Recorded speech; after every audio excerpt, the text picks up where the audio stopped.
Boa noite a todos. Doge, muito obrigado por você estar aqui com a gente. Foi muito generosa, tendo aceitado assim de bate-pronto e na loucura esse convite. Eu escolhi um texto curto de uma peça de teatro de rua que foi construída numa perspectiva coletiva. E a peça é uma peça do grupo ao qual faço parte, que chama Rua Sem Saída, e é um trecho final, assim, já do desfecho da peça, que tem como mote uma sociedade que tem um barão que acha que é o dono, né, do mundo, e aí numa perspectiva revolucionária, uma moradora de rua, uma trabalhadora e uma figura alegórica da professora, que a gente chama de educação, se organizam para promover a ruína deste barão que representa o poder que está institucionalizado, que é o conservadorismo, que representa os preconceitos, enfim, tudo que expressa um posicionamento do grupo, que chama Nativos Terra Rasgada, mediante essa sociedade na qual vivemos. Então, o texto é dado pela trabalhadora Maria, que construiu esse texto numa relação com a educação, com a relação com a personagem alegórica da educação. Então, a Maria diz ao barão, texto derradeiro antes da queda do barão, tá? A sua casa vai ruir. Sempre fomos explorados por barões. Sempre demos a nossa força de trabalho, nossas vidas em troca de migalhas. Não sei, barão, o que era pior para mulheres como nós, se enfrentar os trabalhos desumanos da lida diária com homens, tendo de produzir muito além do que o nosso corpo humano suporta, ou servir de escrava do lar para você. Nós te conhecemos, barão. Você já usou cartola, gravata, paletó, andou de carros importados, helicópteros, aviões particulares. Você já pediu o meu voto, usou cap, falou de segurança para todos, usou da minha fé e se disse Messias para tentar se esconder e continuar a nos escravizar, a nos explorar, para que vocês continuem aí em cima e nós aqui embaixo, cada vez mais humilhados. Nós te conhecemos, barão, e por te conhecer, sabemos que você nunca aceitaria que gente como nós tenha uma vida justa, digna. O seu governo prega a liberdade. Mas que liberdade é essa que nos impede de viver, de ter uma moradia, de ter o que comer, de estudar? Nós não somos vagabundas, não. É o seu sistema que nos prende, que nos aterroriza, tenta nos diminuir, faz com que a ignorância reine e impede a massa de pensar. Só quem tem a dignidade açoitada diariamente sabe com que força esse coração bate dentro do meu peito agora, barão. É bom que você esteja indo, é bom que você esteja aí onde você está agora, porque daqui de baixo conseguimos te ver com bastante clareza. O levante está apenas começando. E se prepare, porque uma hora ou outra vai chover merda.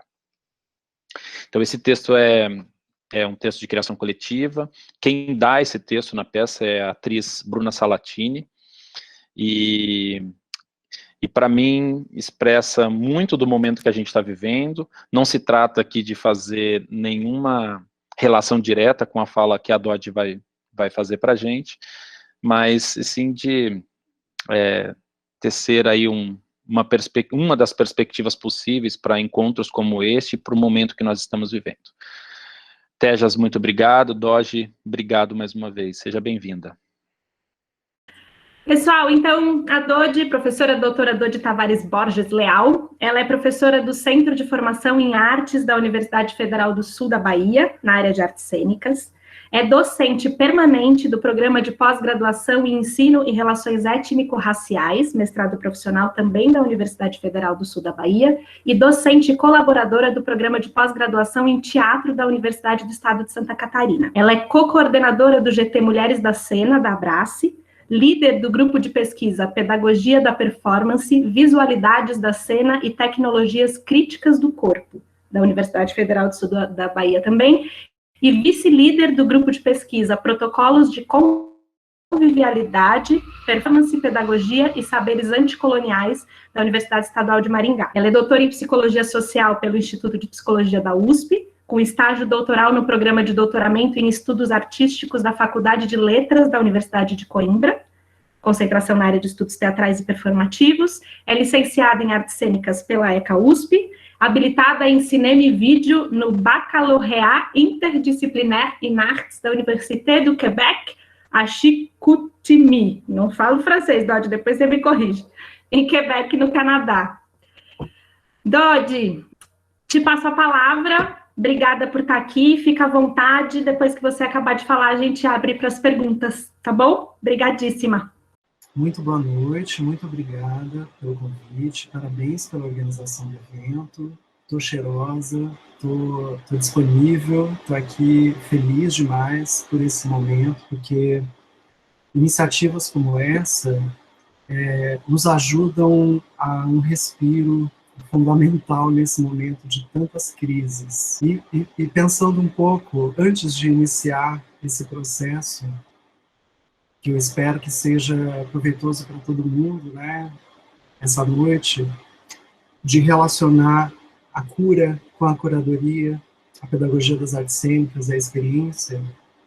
Antes de iniciar, em nome desse momento, na verdade, assim, não em nome dele, mas um pouco olhando esse momento que a gente está vivendo com um olhar crítico e de experiência, eu primeiramente quero pedir licença para a Elza Soares, que estava sendo tocada aqui antes de eu chegar, e em nome de todas as pessoas trans assassinadas por esse sistema, por essa sociedade brasileira, eu saudo a deusa Travaca pela lealdade, pelo amor, pela vida, que são valores fundamentos que podem nos unir. Eu quero começar pensando um pouco nesse lugar que a gente está na política, mas sem olhar por uma análise política.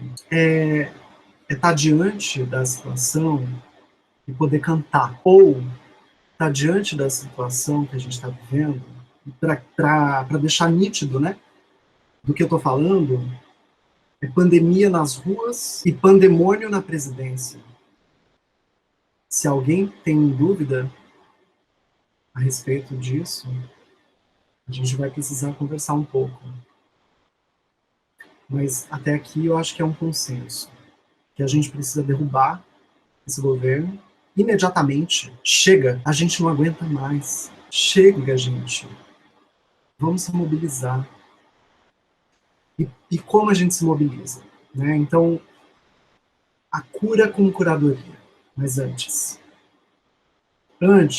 a gente precisa cuidar da gente. Essa fumaça, um incenso, eu acendi aqui, um chapéu mexicano. Eu estive no México dançando ano passado, procurando passarinhar na minha árvore genealógica, um processo que eu estou chamando a dança da pajarita. E eu fui atrás de dançar nos lugares de onde vieram a minha mãe e meu pai, para entender o que é uma árvore genealógica. Jean Coutu diz que a árvore onde um passarinho canta melhor é a sua árvore genealógica. Então eu fui tentar cantar dançando. Meu pai é do sul do Piauí, e minha mãe nascida em São Paulo. Então, meu pai é do sul do Piauí, nessa referência da matriz étnica indígena do sul do Piauí. Minha mãe é de São Paulo, com ascendência portuguesa e espanhola, do norte de Portugal e do sul da Espanha. De uma migração do início do século XX, enfim, trabalhadoras e trabalhadores pobres, fugindo de várias opressões também na Europa, no início do século XX. Então, eu sou nascida em São Paulo, mas a minha relação com São Paulo, pensando nessa cronologia de séculos é muito recente, assim como de todo mundo deve ser, né? Aquelas pessoas que são de São Paulo, acho que deveriam fazer um estudo similar, assim, de tentar descobrir a quanto remonta, que vão descobrir que é há pouquíssimo tempo, né? Não só a cidade de São Paulo, o estado. Então, São Paulo ainda não existe, gente. Tem que ser São Paulo, né? Pensando nessa cronologia milenar. Então, eu tenho mais relação com o sul do Piauí, com o sul da Espanha e com o norte de Portugal do que com São Paulo, apesar de ter nascido aí. Então, vir para cá, eu estou falando de Porto Seguro, na Bahia, onde eu trabalho, na Universidade Federal do Sul da Bahia, desde 2018. E vir para cá foi um retorno ao Nordeste, né? Eu sou a primeira da minha família nordestina inteira a voltar a morar no Nordeste. E isso nem passa pela cabeça das pessoas da minha família, porque o Nordeste ficou para trás. Então, eu digo que o Nordeste ficou para trás. Eu voltei, eu tenho uma missão aqui, mas antes de falar desses detalhes, eu estou dando muitas voltas, eu acho que está na hora de orar. Acho que antes de iniciar a cura da curadoria, a gente precisa orar no sentido de a gente rever, olhar para si, olhar para os nossos processos, para onde a gente verte as nossas dores, as nossas questões existenciais, um grande processo, né? Só assim a gente pode fazer uma curadoria.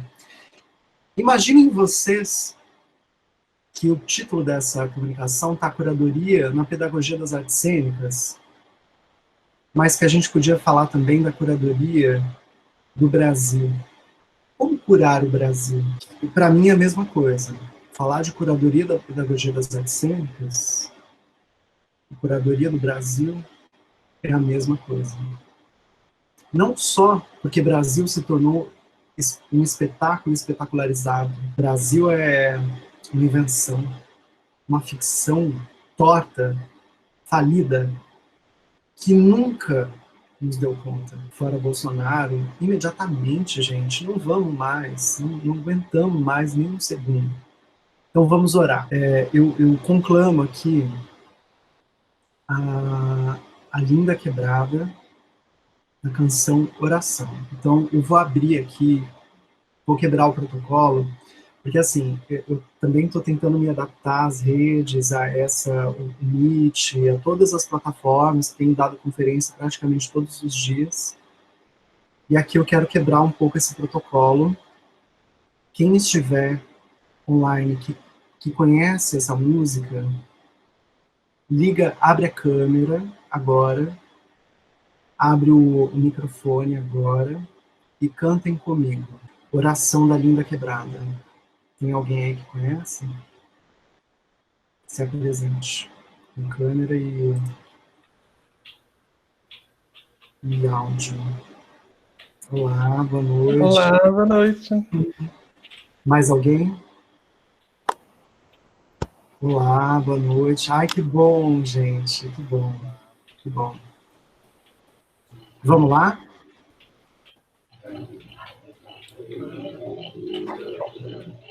Três, dois, um.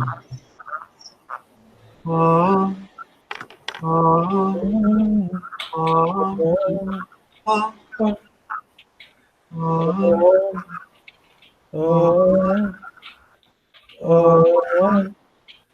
oh, Entre a oração e oração, ora não são, sem nação, mas vivem, entre a eleição e oração, ora não são, benção, sem nação, que não nasceu, mas vivem.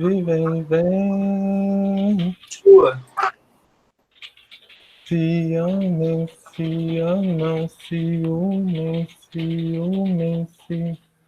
a quem costumeiramente ama, nem te ama também. A mente ama também. Não queimei, não queimei, não queimem as bruxas, mas queimem as bichas, mas queimem, Que queimem, amém, que amém, não queimem as bruxas. bruxas, mas queimem as bichas, mas queimem, Que queimem, amém, que queimem, amém, que amém. queimem, queimem as travas, e as travas também. É isso, gente. Muito obrigada. Muito obrigada. Arrasou. Amém. Amém. Muito obrigada, gente. Então vamos lá. Agora eu vou aqui um pouco para a comunicação que eu preparei.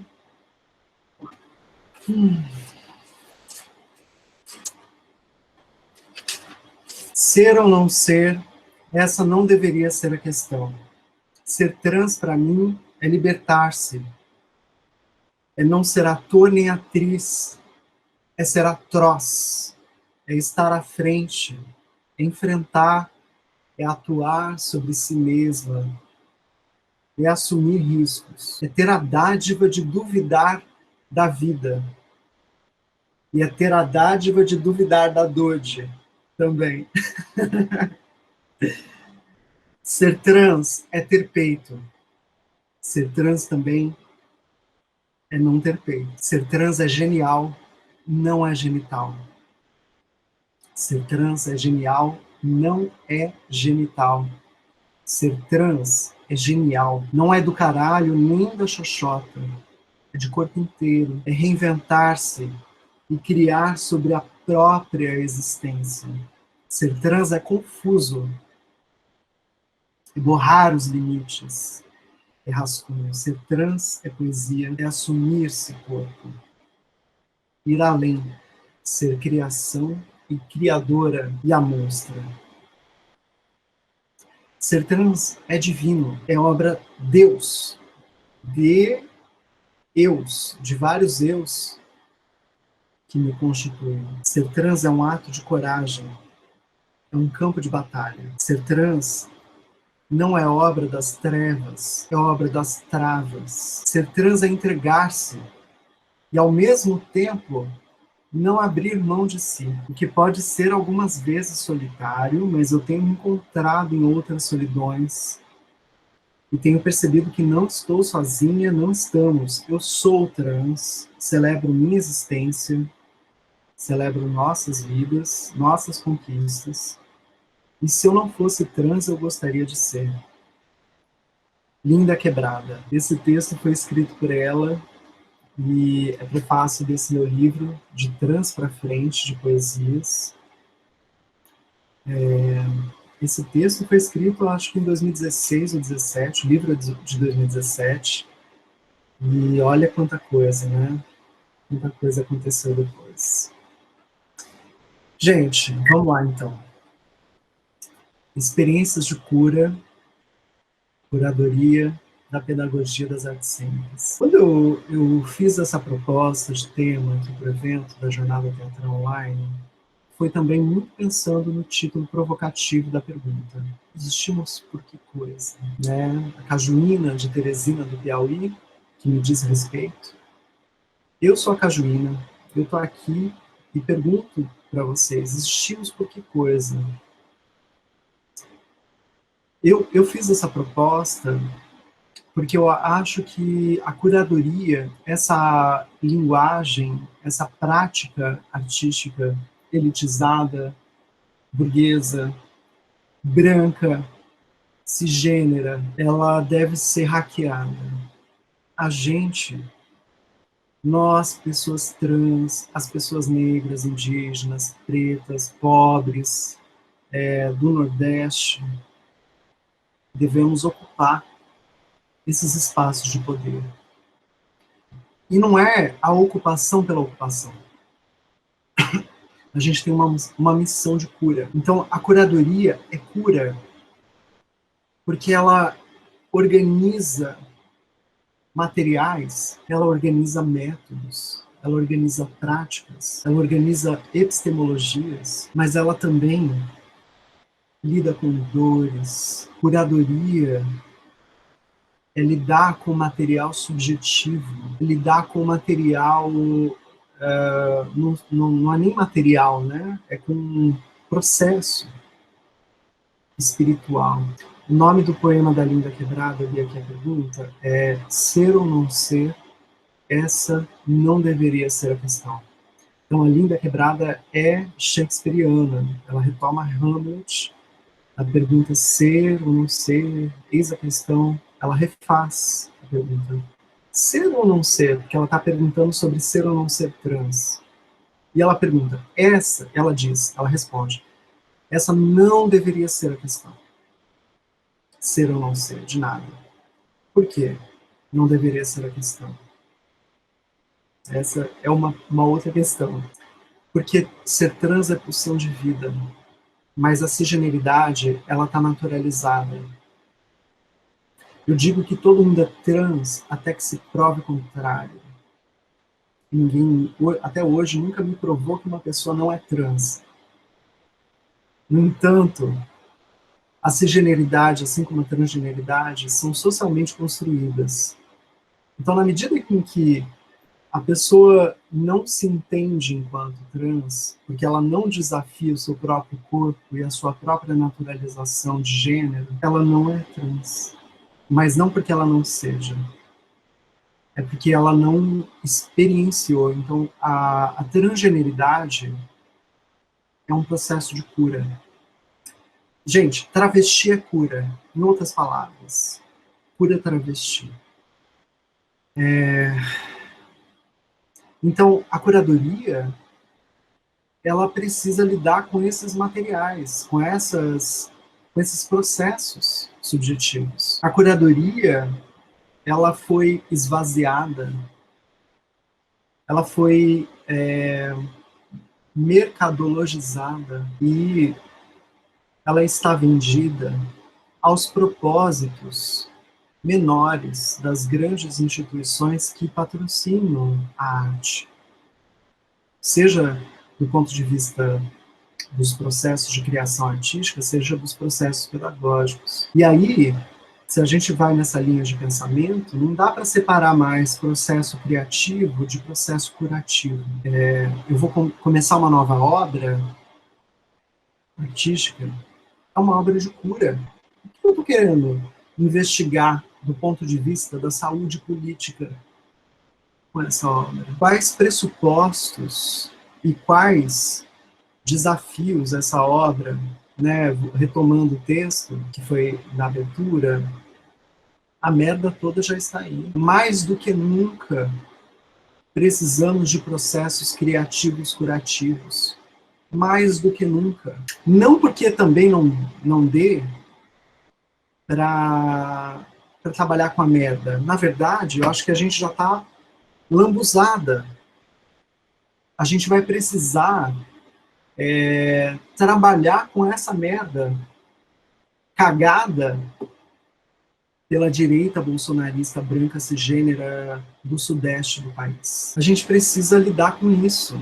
Não há processo criativo que não precise interrogar como curar essa merda. Todos os processos criativos vão precisar ser curativos agora. Experiência. Porque não há cura, não há criação se não houver experiência. O que é uma experiência? É não se deixar levar. Ou se deixar levar. Não se deixar levar pelo ritmo esmagador da máquina, da mercadoria da informação, da mercadoria da política hegemônica, e se deixar levar pelas nossas pulsões e sensibilidades. Combinados simples cotidianos, gente. Quais são os combinados que vocês fazem consigo mesmas? Quais são os desafios, os riscos que vocês estão se propondo. Eu, por exemplo, faz 2 meses e meio que eu saí do WhatsApp. Vejam, eu estou conseguindo viver em proteção. Por que eu saí? Eu leio o jornal todos os dias. Eu acompanho, penso, discuto. E eu não estou incomunicável. Eu tenho um telefone fixo. Eu estou isolada, estou sozinha, com 2 gatinhos boicetas e uma gatinha travesti, que daqui a pouco pode miar, que tá rondando aí, eu tenho que abrir a porta, se por acaso eu tiver que sair, eu volto. Eu não estou incomunicável. O que é, então, a comunicação? Como transformar os processos que a gente naturalizou, né? Por que eu estou falando do WhatsApp? Porque para mim foi um processo, né? Não que o WhatsApp seja extremamente ruim, pelo contrário, né? Eu também nem sei, né? É provisório, talvez volte. A questão é que tem tantos grupos, né? Até grupo de trabalho, né? Grupos pequenos, né? Eu sou muito seletiva no WhatsApp, sempre fui. Mesmo assim, as mesmas notícias que eu leio no jornal são compartilhadas nesses grupos, sabe? É um excesso. E esse excesso de informação impede a experiência. Jorge Larosa, né?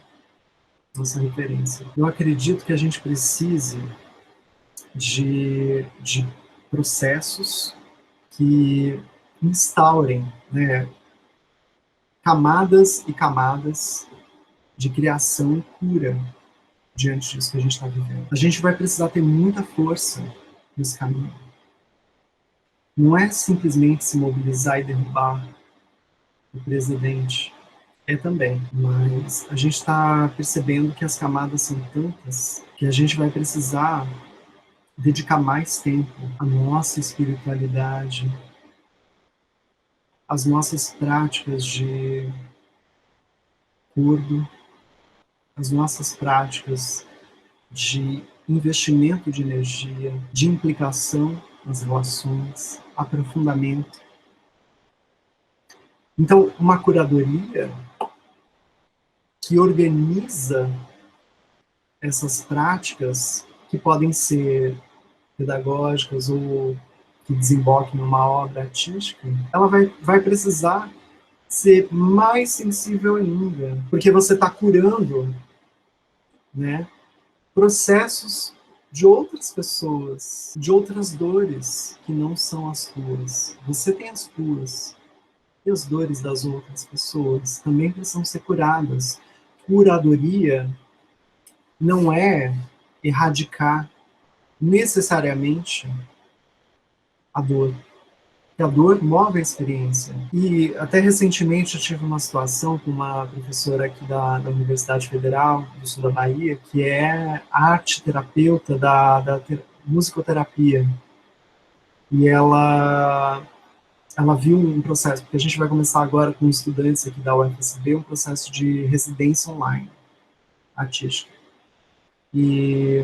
E aí eu fiz a proposta de experiências de cura também para supervisionar projetos de estudantes, e ela preferiu fazer um projeto diferente, que é de saúde, porque ela vem da psicologia, na verdade, né?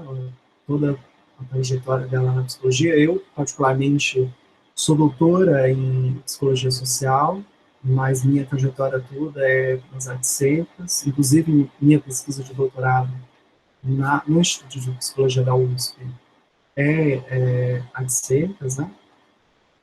Ela entendeu cura como um processo de erradicação das dores. Talvez sim, eu fico lisonjeada, inclusive, né? Nossa, estou aqui sendo associada, né, com essas referências travestis todas, de cura, de erradicação das dores, mas não é verdade, né? Por mais que a gente processue. Mas eu compartilho, inclusive, aqui, olha, gente, Ventura Profana, né? Vocês devem conhecer Ventura Profano.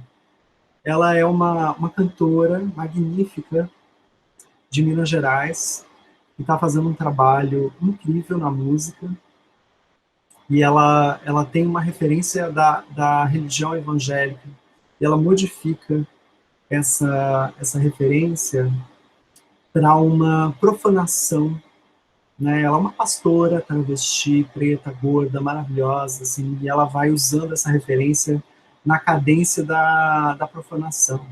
E ela já disse, eu assino embaixo, ela falou, Jupe do bairro tomando a faixa presidencial, né? É uma travesti preta gorda que deve ser presidenta desse país. Imediatamente, né? Eu assino embaixo. Castiel Vitorino brasileiro, é uma travesti preta do Espírito Santo, que mora em São Paulo atualmente, e ela está fazendo uma pesquisa de cura muito importante da macumba travesti. A Érica Malunguinho também, enfim, tem feito trabalhos pensando a cura de um ponto de vista político, mas artístico também. Então, assim, são referências de travestis pretas que estão estimulando esse pensamento da cura travesti. Então, eu fico pensando, como que é possível a gente curar o mundo machucado? Quando eu falo mundo machucado, eu estou me referindo à macharia, à predominância cis-patriarcal branca. O mundo está cheio de macho. Os machos causaram estragos que a gente está tendo que curar até hoje. Experiência de cura, pedagogia das artes cênicas é lidar com essa merda. E não é só pegar a merda e criar. Talvez sim. Mas será que também não dá para mexer ali na veia do macho? Não dá para pegar essa vórtice, esse ferrão, e mostrar, e fazê-lo derreter, e fazê-lo virar um ferrão mole, um ferrão derretido. A branquitude é tóxica, a cisgeneridade é tóxica, a masculinidade é tóxica. Então, Brasil não é cura, talvez.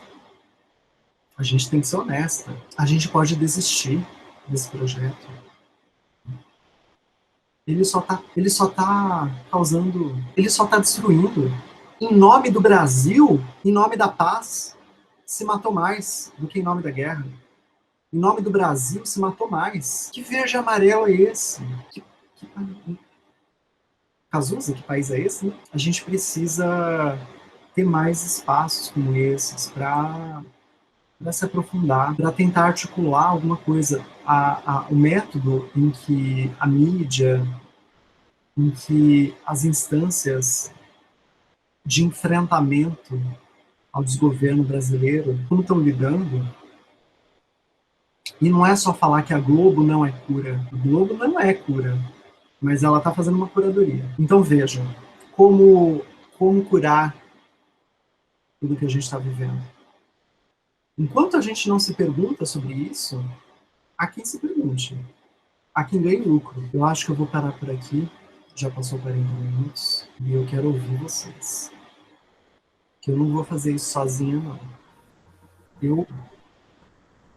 Eu não sou a salvadora do mundo.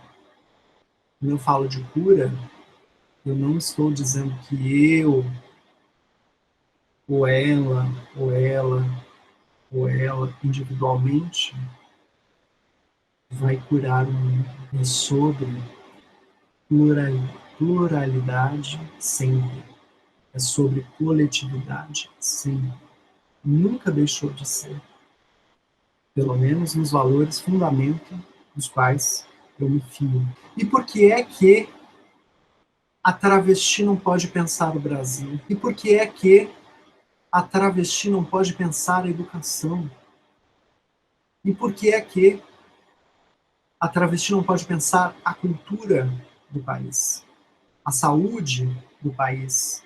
Estamos em todos os lugares, mas denúncia. Eu sou a única professora trans de artes do país, e talvez do mundo. Isso é gravíssimo no ensino superior de universidade federal. Cadê as outras pessoas trans no entorno de vocês, ou dentro de vocês? E agora eu quero ouvir vocês. Vou desligar minha câmera. Dodi, brigadíssima. Que presente sua fala. Acho que presente, primeiro, o que você inaugura aqui, né, com essa oração do início. Foi muito, muito delicado e muito bonito, assim, muito impactante. Então, te agradeço por isso e agradeço também pela sua fala. E a gente agora vai abrir o chat para perguntas. Então, quem quiser fazer alguma pergunta, por favor, escreve no chat. E aí a gente vai pedir para que você abra o seu microfone e o seu vídeo, se isso for possível. Senão a gente mesmo lê daqui, tá bom? Então, quem tiver perguntas já pode escrever.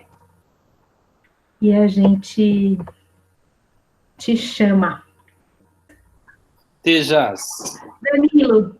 Flávio, você tem? O Danilo surgiu aqui, ia chamar ele, mas pode começar. Não, desculpa até esse caráter invasivo. Me senti à vontade com a performance maravilhosa que a Dodi apresentou para a gente. E aí fiquei assim... Dodi, você poderia falar um pouquinho, né? Na verdade, o que eu fiquei pensando em muitas coisas, né? Você me lembra... nós somos aqui do teatro, acho que a grande maioria das pessoas que estamos aqui somos da teatra e do teatro. Me lembra um pouco o César Vieira e o grupo Teatro União e Olho Vivo em São Paulo.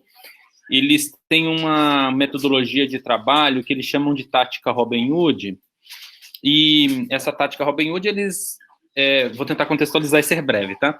Eles cobram apresentações de grandes instituições e eles cobram um valor alto, é bem alto o quanto eles cobram pelo trabalho, mas o que eles fazem depois é dividir, quando eles fazem uma apresentação para uma instituição dessa, por exemplo, sei lá, venderam por 20 mil, na verdade eles precisariam de 3 mil para fazer a apresentação, então eles fazem outras 6 apresentações na periferia, e recebem, por essas apresentações, eles se pagam cachês, todos daqueles 20 mil que eles apresentaram numa grande instituição. Estou aqui simplificando a tática Robin Hood para poder estabelecer uma conexão com a minha pergunta.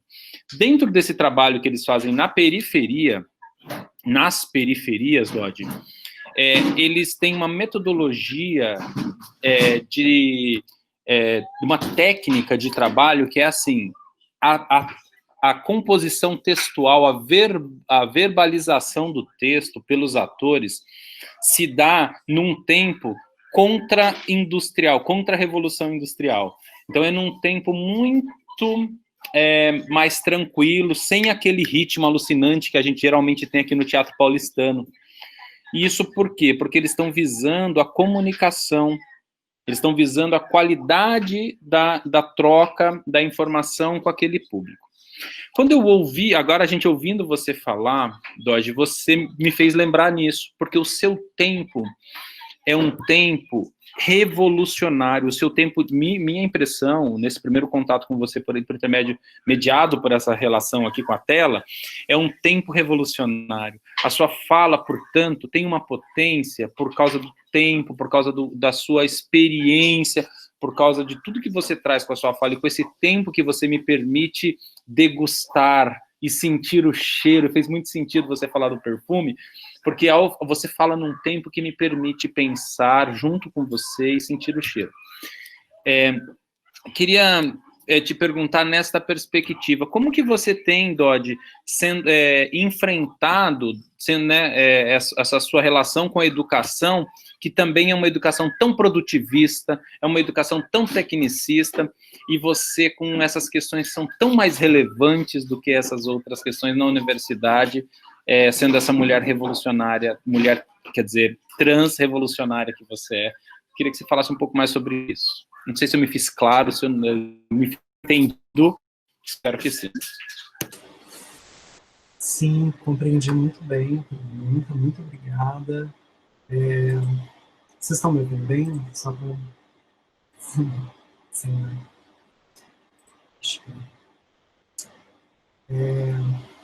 Eu respondo como tráfico, eu sou traficante.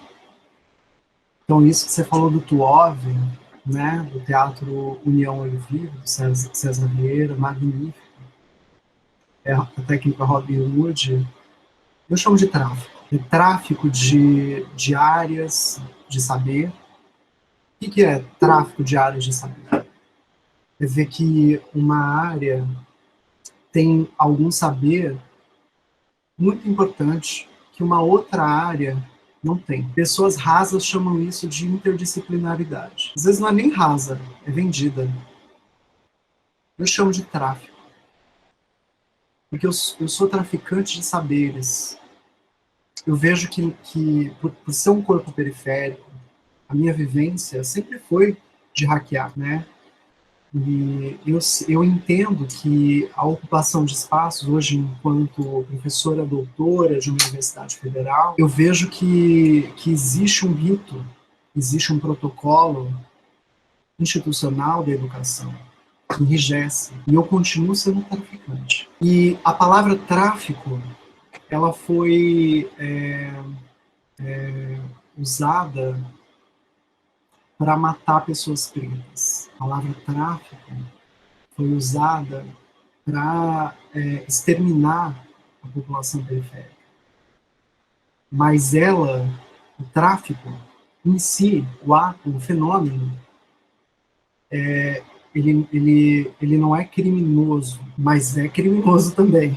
Criminoso no sentido porque é perigoso. Então, ser traficante é perigoso para o sistema. Então, quando eu falo que eu sou traficante, é que exatamente o comentário que chegou agora, saúde política, né? Ou seja, você vai discutir política com referências políticas? Você vai discutir saúde com referências da saúde? Você vai discutir arte com referências da arte? Mas cadê os tráficos? Mesmo que não se perceba, há sempre tráfico. Então, há privilégios também, né? Como você disse. Há algumas áreas que concentram mais recursos, mais oportunidades, mais expectativas. Gente, a expectativa de vida de uma pessoa trans no Brasil, o governo Lula era de 35 anos. O governo Bolsonaro baixou para 28. Há processo mais urgente do que a preservação de vida de pessoas trans nesse momento. E não estou nem categorizando, né? Assim, há outros marcadores, há outros processos tão graves quanto, mas, né, falando da minha experiência, esse tempo, eu acho que eu sou dilatada, né, eu acho que eu tenho um tempo mas eu sou rápida também, depende muito da necessidade. Muito lindo, muito obrigado. Profunda, muito além, nossa, incrível. Eu pensei em chamar a Raíssa, que tem um comentário, mas acho que esse comentário pode dar bastante pano para manga aqui para nossa conversa. Raíssa, se você quiser abrir seu microfone e seu vídeo e fazer o seu comentário. Ah, oi. Não, foi mais tipo, um comentário sobre várias coisas que eu fico pensando, assim, sobre ser trans, assim, tipo, na sociedade, que a gente não consegue ter uma liberdade, sabe, sobre nosso gênero e nem se entender muito bem, assim, né? Mas no teatro, tipo, eu sinto que eu consigo ter essa liberdade, né? Tipo, de poder me vestir como eu quiser, de poder, tipo, falar como eu quiser. E como, tipo, forma também muita confusão. Acho que tá meio bagunçada ainda, muita coisa na minha cabeça. Mas, tipo, eu fico pensando como a gente forma, tipo, a nossa cabeça, como não pensar em gênero e nem na nossa sexualidade. E de como a gente vai crescendo pessoas confusas com isso. E como isso às vezes vão se tornando outros problemas na sociedade, tipo, não sei, às vezes eu penso um pouco sobre isso, sabe? Sobre como a opressão também vem disso, assim, né?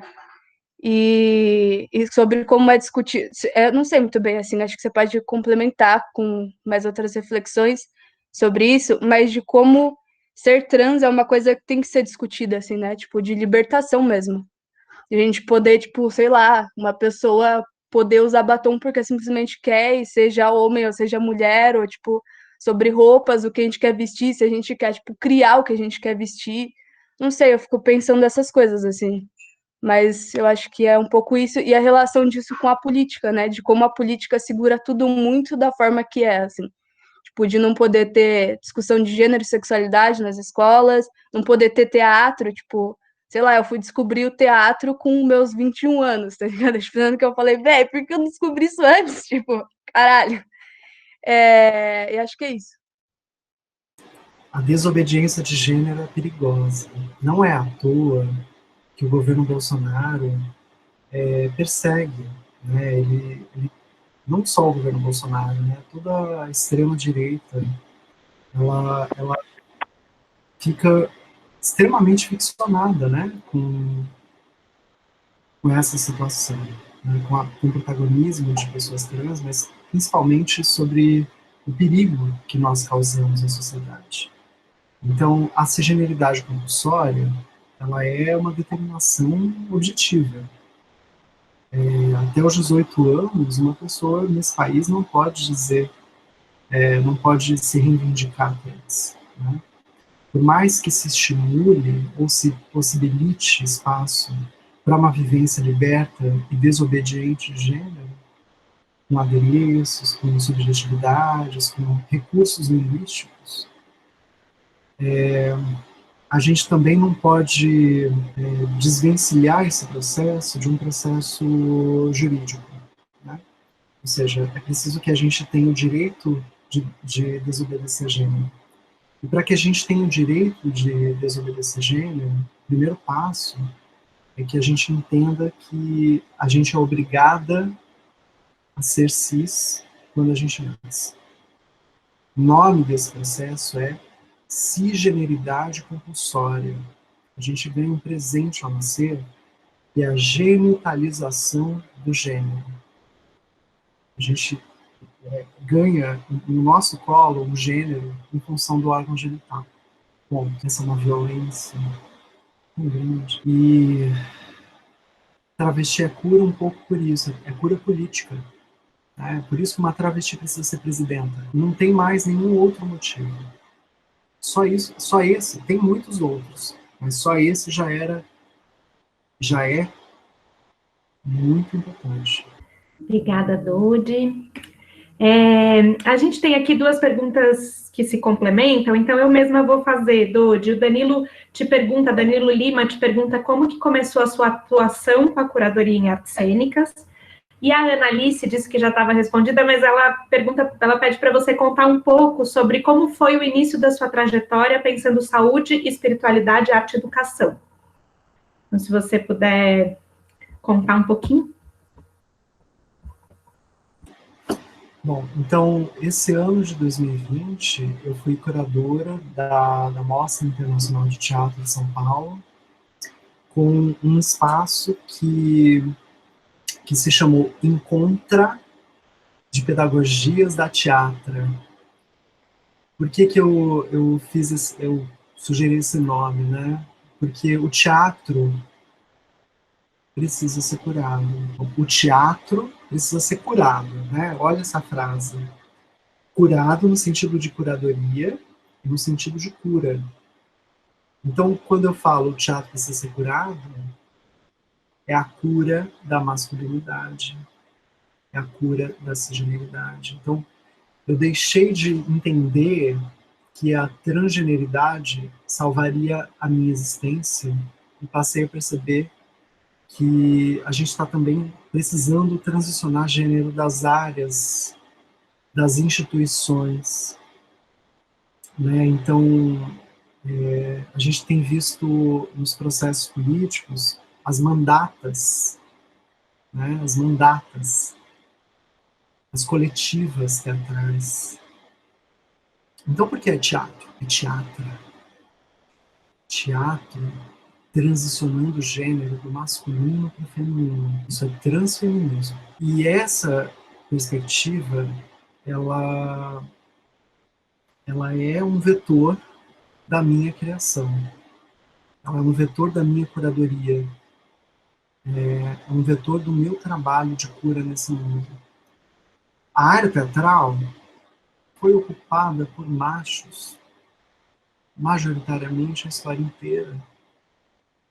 Homens, cisgêneros, brancos, eles tomar vergonha no sentido de vamos trabalhar, né? Vamos mexer nessa estrutura, vamos abrir espaço, vamos desfazer esses nós, aprenda, escute.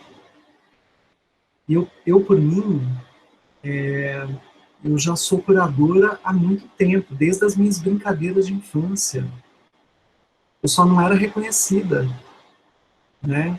Quanto tempo demorou para eu ser chamada pela maior mostra da América Latina para fazer uma curadoria e ser remunerada por isso? Muitos anos. E por que eu fui chamada? Será que eu vou ser chamada de novo? Né? E como curar dentro de um festival teatral que é patrocinado pelas empresas que matam. É Itaú, que mais? Eu não lembro de toda a lista de patrocinadores e patrocinadores, mas puta que pariu, né? É difícil, é uma questão. É difícil, gente. Então a gente tem que ocupar, sim. Eu acho que é importante, mas a gente sempre ocupa com olhar crítico, né? E a outra pergunta... eu gostei. Eu não sei se eu estou pulando aqui, mas eu vi se é possível transformar merda em adubo. É isso. Eu tenho lido bastante Donna Haraway, Manifesto Bordo, né? E ela é uma bióloga interessantíssima que fala que nós somos compostos, compostagem, né? E o adubo é quentinho. Ela pensa muito sobre a espécie, né, o limite da espécie humana, assim como o Ailton Krenak, da perspectiva indígena, os limites da espécie humana, o supremacismo, né, desse ideário de humanismo que nunca contemplou os povos indígenas desse país. E ela fala desse adubo, desses compostos que somos, né, humus. Não somos humanas, né? A ideia de humanismo é muito violenta, né? Humanismo, nosso pensamento humanista. Por que é violento? Porque é supremacista, porque elege a espécie humana como a mais avançada ou a dona do mundo, né? A vida mais legítima de ser vivida. E talvez, como eu tenho falado, da transição de gênero, não só de pessoas, mas de instituições, talvez a gente esteja precisando falar da transição de espécie. Porque o humanismo, tal qual a gente experienciou, está fracassado. Ele mata mais do que salva. Ótimo, obrigada. Eu vou chamar então o Elineu Tomé para fazer a pergunta. Elineu, por gentileza, se você puder abrir o seu microfone e seu microfone e seu vídeo. Está me ouvindo? Sim, sim. Câmera eu não tenho aqui, no PC. Mas deixa eu ver se eu acho onde eu coloquei minha pergunta aqui. Se você... Sobre curadoria, né? Num processo pessoal de criação, se pelo teu ponto de vista, que eu tô tomando contato hoje, se curadoria no processo pessoal de criação seria escolher entre no caminho que a gente está tomando, uma escolha entre o que nos cura e o que nos fere. Você falou do WhatsApp, que escolheu dar um tempo com o WhatsApp. Eu estou tomando isso como um exemplo de escolher ficar sem, porque aquilo está, em vez de me ajudar, está me atrapalhando. Em vez de me fazer andar, está me fazendo tropeçar. Em vez de me curar, está me ferindo. Então, levando esse processo de escolha para outras situações, eu percebo também nessa sua fala a espiritualidade, que também está em outras perguntas aí, essa espiritualidade, essa coisa de cuidado, de um cuidado bastante profundo em relação ao nosso caminho, que é da nossa peregrinação, que é uma outra forma de expressão espiritual também, essa coisa de peregrinar. Então, nessa nossa peregrinação, a gente toma escolhas, né? A gente escolhe, e isso é curadoria, então, isso também é curadoria. Obrigado. Com certeza, Elineu, é isso. Como que eu vou me pretender como curadora de obras, de processos criativos, de vários grupos, de vários coletivos, artistas? E eu não estou falando só da área teatral, né? Porque para ser efetivo o processo criativo artístico, ele precisa também dialogar com outras linguagens, né? Ser profundo em cada linguagem, ou que a gente também componha, né, entre linguagens artísticas diferentes.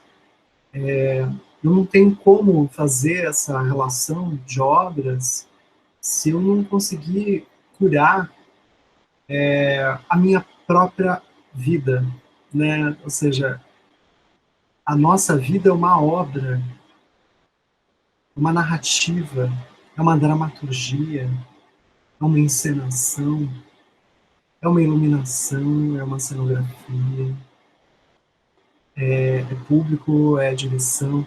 Então, assim, eu preciso fazer escolhas, sim. Essas escolhas, elas são a nossa curadoria. Então, pensar na grana, pensar no dinheiro que a gente tem, quanto falta, o que a gente vai preparar para comer, o que tem na geladeira, o que não tem, quem a gente tá com a gente, em quem a gente pode contar, e quem está no isolamento com a gente ou não, ou se a gente pode estar no isolamento ou não. Isso é curadoria, gente. Mas não é somente uma curadoria de uma escolha, o que fica mais bonito, o que a história da curadoria, né, das artes, ela se pautou não exatamente no que é mais bonito, mas no que é mais impactante, do que é mais novo, do novo, do novo, do novo, do novo, do novo, do novo, do novo, do novo. Ah, não, mas essa curadoria aqui tem algo novíssimo. Ah, essa tem algo novíssimo, do novíssimo, do novíssimo. Então, a curadoria sempre disputou novidades. Ainda é uma herança do modernismo, né? Que é a ruptura, da ruptura, da ruptura, disruptivo, da disrupção, da disrupção, da disrupção. Mas vejam, a gente não dá conta nem de uma disrupção, ou poucas.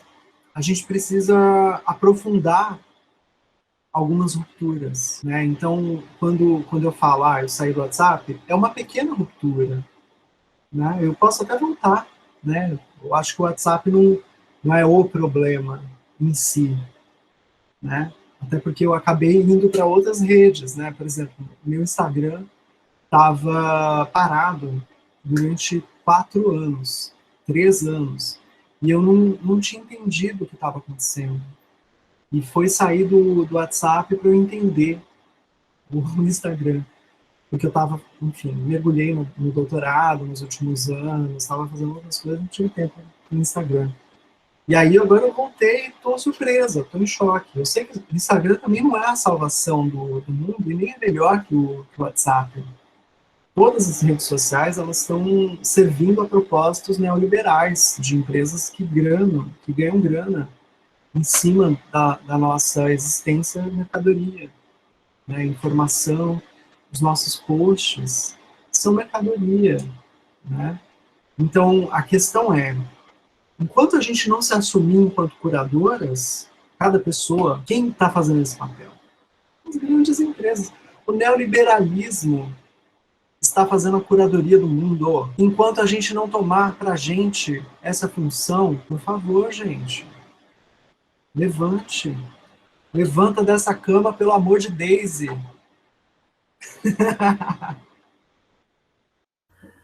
Dodi, obrigada, que maravilha. Eu vou chamar agora o Hudson Andrade. Hudson, por favor, se você puder abrir seu microfone. Bom, boa noite.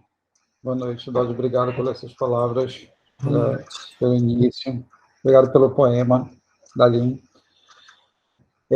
A minha questão é sobre a Lei Emergencial Cultural Aldir Blanc, que foi aprovada, e ainda temos todo um processo de como é que isso vai ser repassado, como é que isso vai chegar, finalmente, se chegar aos interessados, que são os artistas, etc. E tal.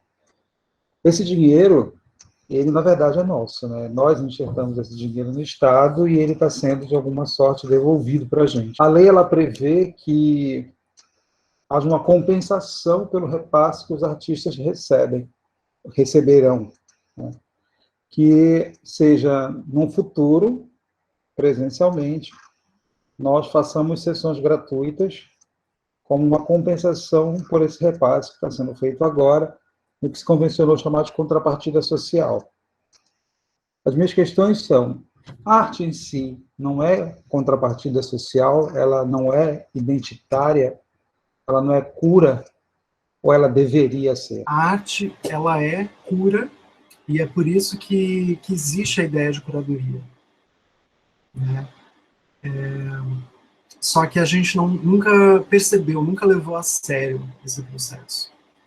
Então, eu aprendi muito, na verdade, com Alejandro Jodorowsky, que, enfim, foi autor do Manifesto Pânico, nos anos 60, Teatro Pânico, junto com Fernando Arrabal, na Espanha, e todo o processo dos atos poéticos, atos psicomágicos, né, a arte sempre foi cura.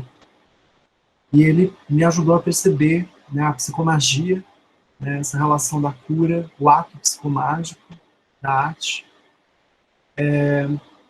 E eu acho que ela sempre foi cura e nunca percebemos, né? Agora, falando um pouco da Lei Aldir Blanc,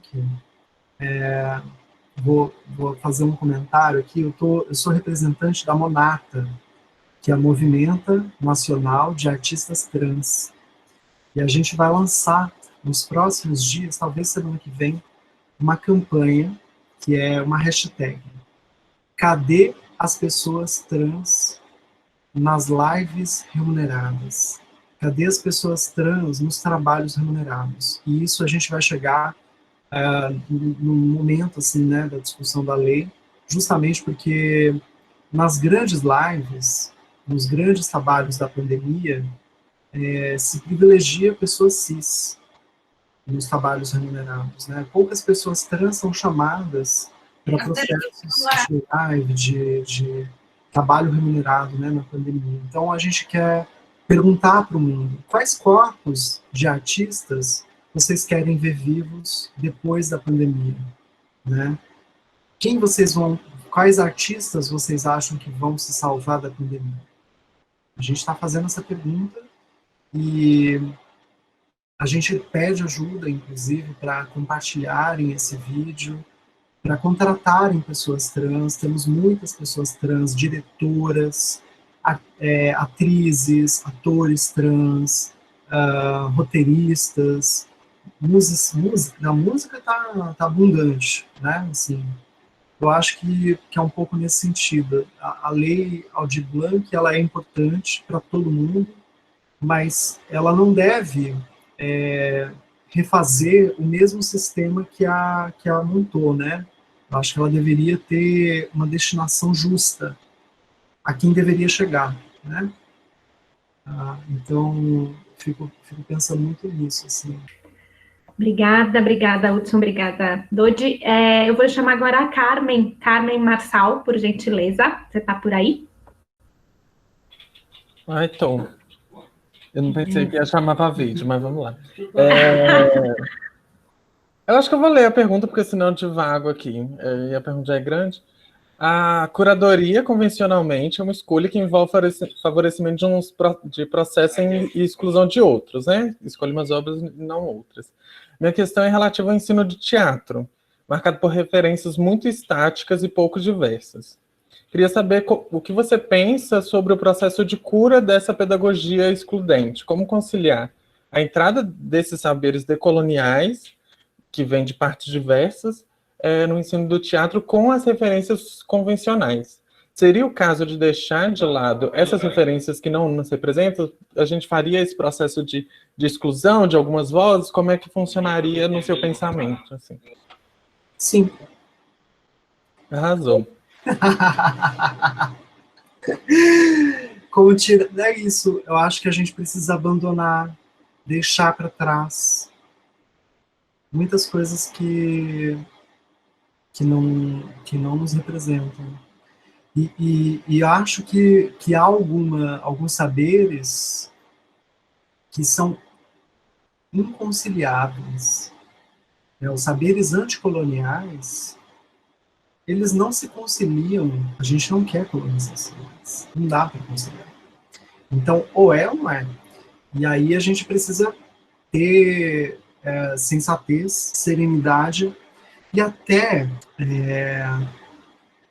um lugar de entendimento, assim, não é agradecer não, viu, gente? Eu acho que a gente não tem que agradecer os desastres, né, todo esse genocídio. A gente tem que ter um entendimento que, ok, foi isso, esse é o melhor que vocês podiam ter feito? É isso, esse é o ponto, gente, esse é o ponto.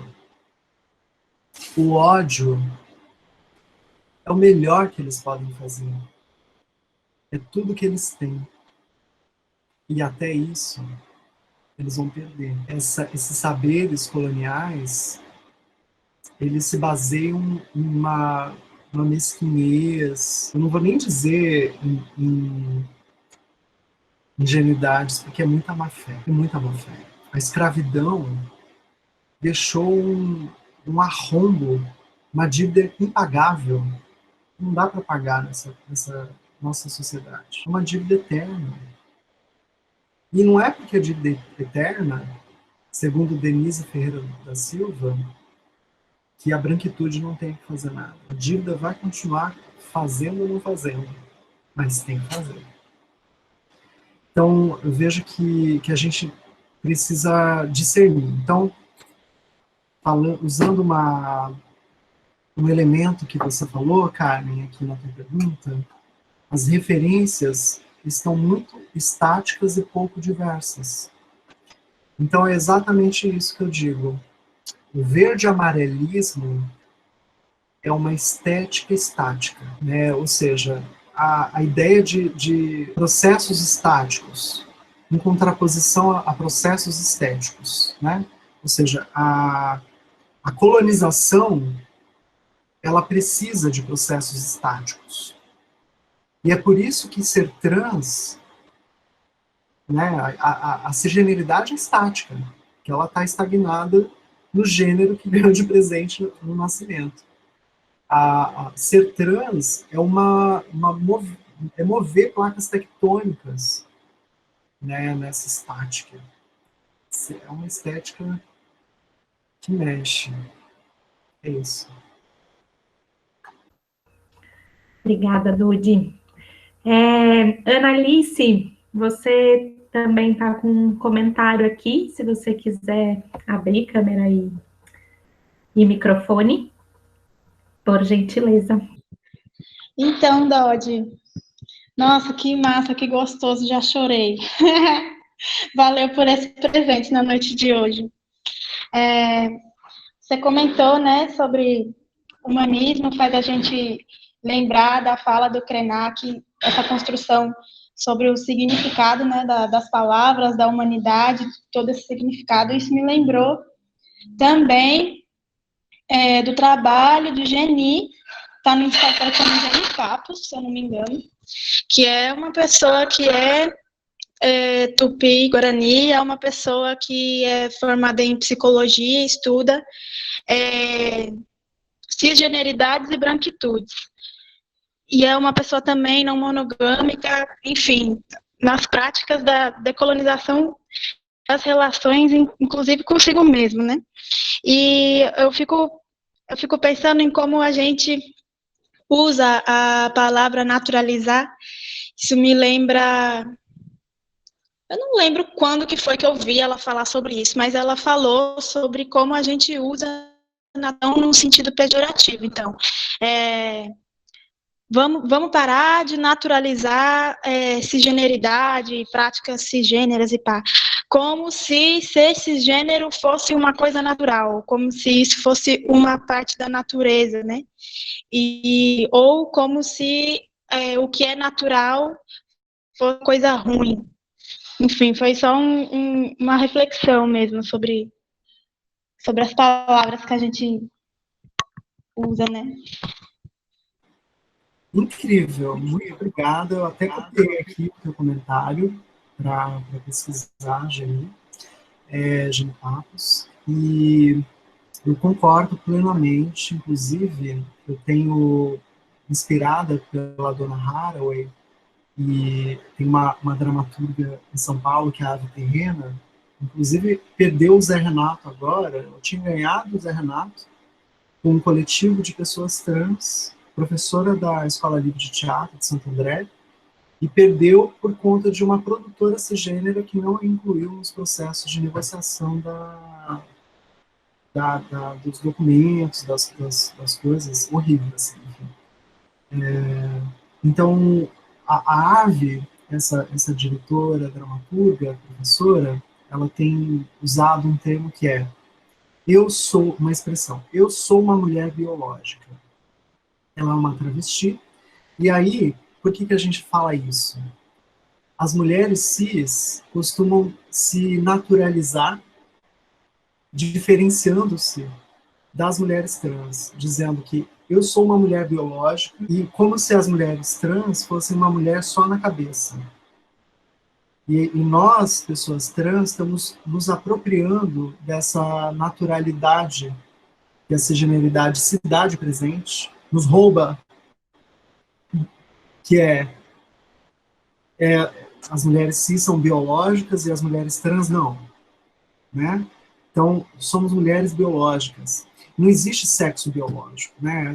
A mulher do sexo biológico, mulher. O que é isso? Sexo biológico, mulher?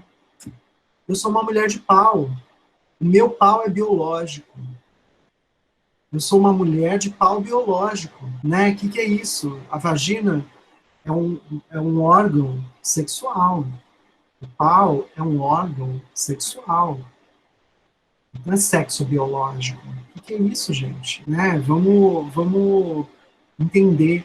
Então, eu concordo plenamente, né? Essa ideia de naturalização é um roubo mesmo. Né? Assim, é uma forma de os grupos hegemônicos retirarem, né? Então, retirarem o direito à existência. Então, por exemplo, a branquitude fez isso com os povos negros, né? Com a eugenia, com o embranquecimento, entendimento ariano do mundo, né? Da perspectiva nazista, é exatamente uma limpeza étnica, é exatamente uma ideia de que há corpos mais naturais etnicamente, né?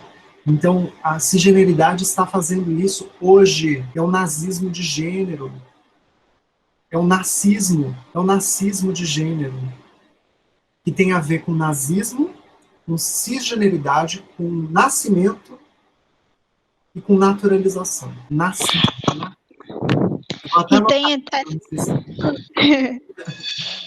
E tem todas essas compartimentações, né? Então, a mulher cis, então, ela é biológica, a mulher trans é mulher só na cabeça, e a cabeça é descolada, a cabeça está flutuando no nada, é descolada da natureza, de qualquer coisa, ela não é ligada a uma coluna vertebral.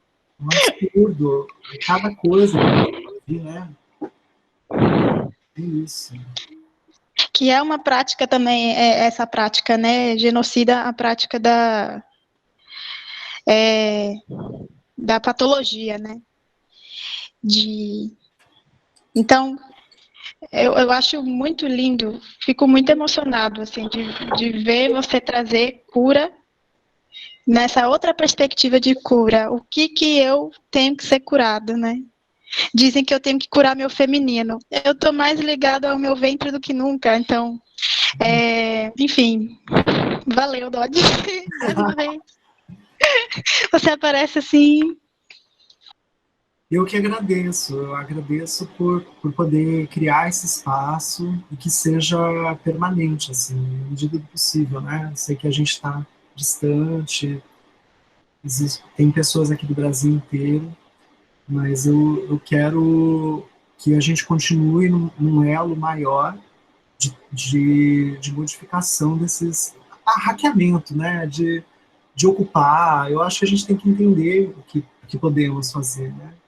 Mas eu super estou emocionada e feliz com essa noite aqui também. Então, eu estou me sentindo mais leve, porque o que acontece? Eu estou todos os dias, gente. Essa semana, inclusive, tá foda. Todo dia tem live e eu estou muito cansada, né? Porque eu tenho os meus trabalhos rotineiros também, né? Tenho aqui, a universidade tem as reuniões ordinárias, as extraordinárias, orientandos e orientandos de mestrado, de graduação, iniciação científica, de extensão, parecer de projeto, comissão, coordenação de curso, orientação de estágio. Durante a pandemia, eu continuo fazendo tudo isso. Então, eu não sei como eu estou plena ainda. Por mais que eu esteja cansada, estou aqui. Então, eu agradeço por vocês também estarem aqui me ouvindo e trocando, porque esse tempo para mim é muito valioso também. Eu não estaria fazendo isso, dedicando esse tempo para vocês, se também não fosse importante para mim. Dodi, a gente agradece muito. A gente tem uma última pergunta, antes da gente finalizar, do Tiago, que é daqui da organização do Existimos. Sim. Oi, pessoal. Oi, Dodi. Bom, primeiro eu queria te agradecer muito por esse presente mesmo, que você, por esse tempo, pelos sons que têm saído aí também. Eu não sei se você mora perto do mar ou se é o barulho do vento, mas tem um som que cria um embalo aqui também, junto com a sua voz para a gente. É muito gostoso de ouvir. Eu tenho uma pergunta, na verdade, com respeito à questão da linguagem mesmo, né? O quanto, você já falou um pouco sobre a importância, que a questão da curadoria não está só especificamente no teatro, né? Mas o quanto se faz necessário que nós, né, que a gente seja capaz de curar a linguagem, porque a linguagem, né, a palavra, o quanto ela vem carregada e o quanto a gente, quando percebe isso, e demora muito tempo para a gente se tocar disso, quando a gente se toca, a gente se sente enganada. Como foram capazes, como você diz, como foram capazes de fazer isso com a gente? Como foram... e a gente se sente mal por se ver meio que num beco, assim, parece que nos cercaram. E o quanto curar a linguagem implica em sair desse beco. Essa é uma das perguntas. Aí uma outra pergunta é sobre... se, nesse sentido da linguagem, em que medida você tem trabalhado nos seus processos artísticos, de curadoria também, e de projetos, né? O quanto você vê a importância dessa cura da linguagem nas tuas criações, porque eu acho que isso é muito bacana que tem aparecido nas tuas criações. E uma última pergunta é sobre se você acha que há uma dimensão de reconciliação com o mundo quando a gente fala em cura, no sentido até um pouco da Hannah Arendt, ela vai falar de compreensão, um exercício de compreensão do mundo é para que a gente seja capaz de, não de negar, não de esquecer, mas de se reconciliar com esse mundo para a gente ser capaz de começar de novo. Se você acha que a cura tem uma dimensão de reconciliação também, não sei se ela não é apenas isso mesmo, mas ela tem uma dimensão disso também. É isso. Obrigada, Thiago. Muito engraçado, está escrito Flávio embaixo. Deixa eu te explicar, é porque para a gente dar conta das entradas e não sobrecarregar uma pessoa só, a gente entra com várias pessoas, como o Flávio, no mesmo lugar, que daí todo mundo tem acesso à autorização. Todo mundo é Flávio. Bom, o beco, né? Esse beco e a linguagem,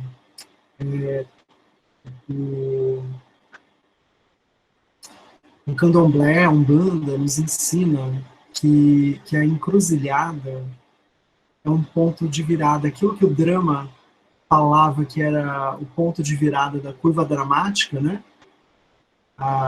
O candomblé fala que é encruzilhada, que é aquele enfrentamento que a gente vai tentar, né? Ou seja, uma situação, uma crise, onde a gente vai olhar para a situação e tentar tirar o nó, desenvolver. É a mesma coisa que, em outros termos, a teatralidade ocidental branca cisgênera falava. Né? E aí, esse lugar de linguagem, pensando que a encruzilhada ela está posta em termos de gênero também. Então, não é o que o meu lugar, né, como eu tenho provocado o mundo e a cisgeneridade, é colocar em xeque, no beco, na linguagem, a cisgeneridade. Então, essa encruzilhada é uma encruzitrava. Daí, desse checkmate, só pode sair travesti. Tem que transicionar. Né? Vamos olhar para os nossos processos de gênero e vamos procurar em quais propósitos desobedecer o gênero. O que a gente pode fazer conosco, com as nossas carcaças, com as nossas memórias, com as nossas dores e prazeres históricas presentes. Eu acho que esse beco, essa encruzitrava, nos convoca a olhar para esses impasses dramáticos ou de ebó, como diz na linguagem do Yorubá, do Pajubá também, do Candomblé. A gente tem um ebó, a gente precisa fazer um trabalho, né, para mudar. Então, a linguagem está aí. E aí, qual foi a última pergunta mesmo da curadoria? Se você acha que que esse processo de curadoria, se há nele também uma dimensão de reconciliação com o mundo, no sentido de, se tem, a Hannah Arendt vai falar o processo de compreender é uma tentativa de se reconciliar com o mundo, para poder começar de novo junto com ele, né? Não de esquecer o que passou, mas de minimamente conseguir, apesar dele, dar uma virada, né? E essa é a minha pergunta nesse sentido, se na curadoria você acha que essa dimensão de reconciliação também está presente. Com certeza, porque é memória, né? A gente precisa cultuar nossas mortas, nossos mortos. A gente precisa... É que, assim, eu concordo, né, que essa reconciliação exista, mas eu acho que o que a Denise Ferreira da Silva nos traz, que, por exemplo, o racismo, a escravidão e a dívida que o país tem com povos negros é impagável, né, eu concordo. Eu concordo. Não há nada que se faça. Nada que se faça para pagar essa dívida. Então, o que é reconciliação com dívidas impagáveis? Com pessoas trans que morrem com menos de 36 anos, porque 36 era a média, agora 28. Que dívida é essa? Não dá, não tem mais. Então, eu concordo que sim, é possível um processo de memória, mas aí a gente está pensando em quem consegue ficar vivo. Então, quem consegue viver pode fazer esse processo de reconciliação. Mas quem está morrendo, não. Quem já morreu, quem é suicidada, então eu vejo que diante disso, a gente precisa aproveitar cada momento também. Inclusive, vamos nos aproveitar, sabe? Aproveitem o dia, aproveitem quando a gente está podendo respirar. A gente está vivendo uma crise de ar, a gente pode pegar o coronavírus a qualquer momento. Enfim, não vou nem falar disso. Senão a gente vai entrar.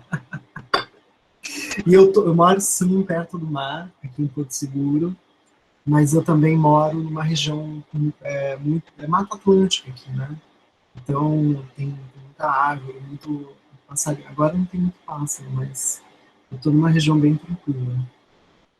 Aqui também começou a invasão do Brasil, em Porto Seguro. Inclusive, o nome oficial que a Bahia dá para esse território é a Costa do Descobrimento. E a gente chama de Costa da Invasão. Dodi, muito obrigada. Que alegria te receber. Foi um prazer muito grande. Acho que um momento de um processo de cura mesmo, no sentido dessa cura que provoca, Acho que todo processo de cura tem um momento de provocação e de desestabilização, e ao mesmo tempo essa sensibilidade, esse cuidado, que você teve em falar com a gente. Eu estou muitíssimo agradecida. Eu queria, antes da gente finalizar, a gente tem aqui um pedido de uma indicação de poetas, ou de músicas, ou de poesias para a gente finalizar, mas antes disso eu queria só chamar, além do Tiago, o Flávio e o João, que estão aqui na organização com a gente.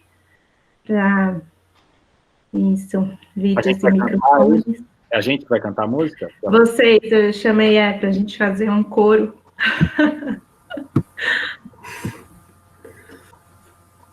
Por favor. Nem sei o que falar. Acho que o encontro da semana passada com a Ju, enfim, o encontro de hoje com você, Dodi, acho que, nossa, são avassaladores no sentido de trazerem um debate que é mais do que urgente, é mais do que necessário, e muito agradecido pela sua existência aqui hoje, assim, com a gente, por mais jargão que possa parecer, em função existe qualquer coisa, não é mesmo?